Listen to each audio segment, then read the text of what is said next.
अगर आज का विपक्ष पेट्रोल और डीजल के दाम का पुरजोर विरोध करता तो लोगों को बीजेपी की याद नहीं आती। इस लिहाज से बीजेपी को भी प्रेस कॉन्फ्रेंस करनी चाहिए कि कहां है विपक्ष, आप क्यों नहीं पेट्रोल डीजल के दाम का विरोध करते हैं।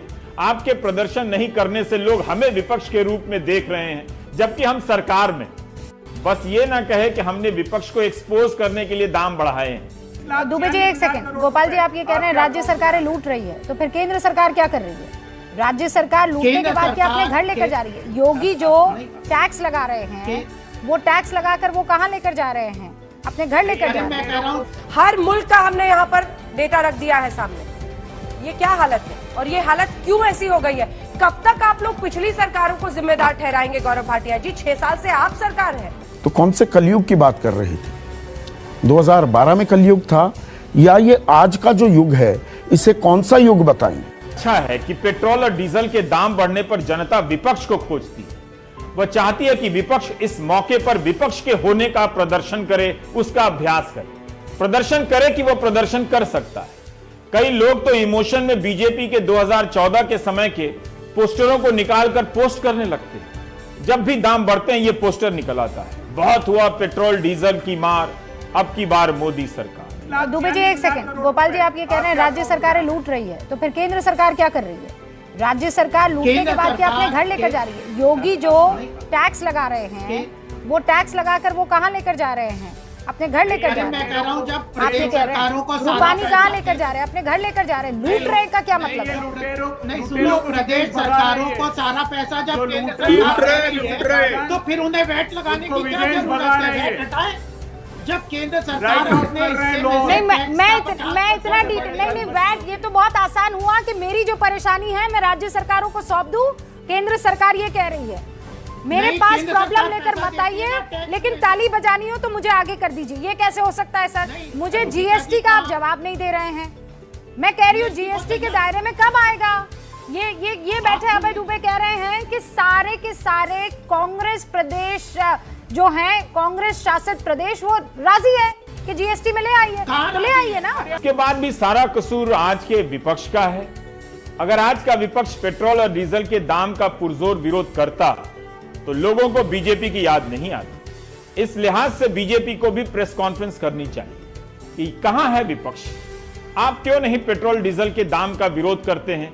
आपके प्रदर्शन नहीं करने से लोग हमें विपक्ष के रूप में देख रहे हैं, जबकि हम सरकार में। बस ये ना कहे कि हमने विपक्ष को एक्सपोज करने के लिए दाम बढ़ाए हैं। मैं भी बोल देता हूँ भाई, मैंने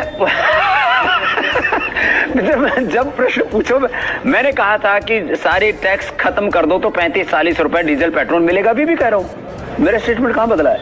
ओके, और मैं इस पर आज भी स्टैंड करता हूँ। अब वो कहेंगे फिर देश कैसे चलाएंगे कि टैक्स नहीं लेंगे तो। अब बाकी इंडस्ट्रियां कमजोर पड़ेगी। मुझे लगता है बाकी इंडस्ट्री थोड़ी थोड़ी जैसे रिवाइव होंगी, मोदी सरकार अपने आप इसका भी कम पैसा कर देगी। और आज कह के गए गडकरी साहब कि अभी इलेक्ट्रॉनिक व्हीकल भी लेकर के आ रहे हैं, वो आ जाएंगे तो और अच्छा हो जाएगा। बाकी तो अपने 2 पैर जिंदाबाद नहीं, थोड़ी साइकिल और चला लो, जब पास में ऑफिस है तो उससे चले जाओ। हाँ, थोड़ा सेविंग करनी चाहिए और सरकार को भी उतना ही पेट्रोल दाम को बढ़ाने चाहिए, जिससे कि कहीं लोगों का ऐसा पता लगा टूट जाए। ये आज सबसे बड़ा सवाल की शुरुआत में एक दोहे से करने वाला हूं। रामचंद्र कह गए सिया से, ऐसा कलयुग आएगा गाड़ी खरीदोगे कैश से, तेल ने हमारा आपका मेरा हम सबका तेल निकाल दिया। सरकार को चौतरफा घेर लिया, लिहाजा पीएम मोदी ने इस महंगाई का उधार खाता पुरानी सरकार की झोली में डाल दिया है। क्या महंगाई की कीमत जनता वसूलेगी या यहाँ पर भी राष्ट्रवाद वाला जादू चल जाएगा? सर, राष्ट्रवाद है, राष्ट्र के लिए सब चलते बढ़ो, कीमत ज्यादा दे रहे हैं तो राष्ट्र के लिए दे रहे हैं। श्रीलंका, नेपाल, हर जगह एक व्यक्ति की आवाज आपने सुनी ना, गौरव भाटिया जी कह रहे हैं कि देखिए रावण वाले लंका में भी पेट्रोल सस्ता है, और आप कहते हैं राम की धरती है, देखिए यहाँ पर पेट्रोल की क्या कीमत है। आज 11वां दिन है जब पेट्रोल और डीजल के दाम लगातार बढ़े हैं। इनकी कीमतों के बढ़ने से परेशान आत्माओं से एक प्रश्न है, परेशान आप हैं तो प्रदर्शन दूसरा क्यों कर?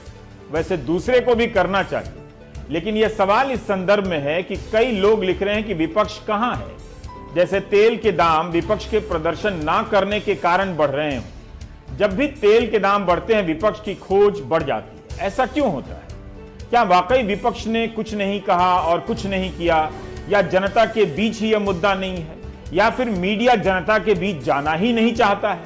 कई लोग तो इस अधिकार से पूछते हैं जैसे पेट्रोल की कीमतों का विरोध करने के लिए घर से निकल पड़े थे, रास्ते में लोगों की भीड़ जमा थी, मगर कोई विपक्ष का नहीं मिला तो घर लौट आए।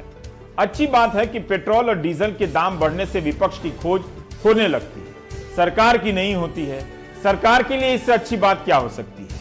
देश को फल देने वाला एक वृक्ष हम जो है उसका बीज डाल पाएंगे।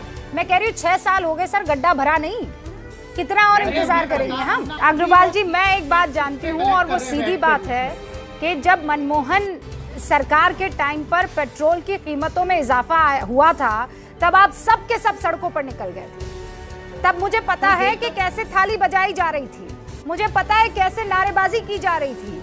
आपकी पूरी फौज इकट्ठी हो गई थी कि ये देश का क्या हाल आप लोगों ने कर दिया है। और आज आप ये चाहते हैं कि हम इस बात को समझें कि सरकार का खजाना क्यों भरना जरूरी है, गरीबों के लिए योजनाएं कितनी महत्वपूर्ण है, तो तब भी वही हो रहा था।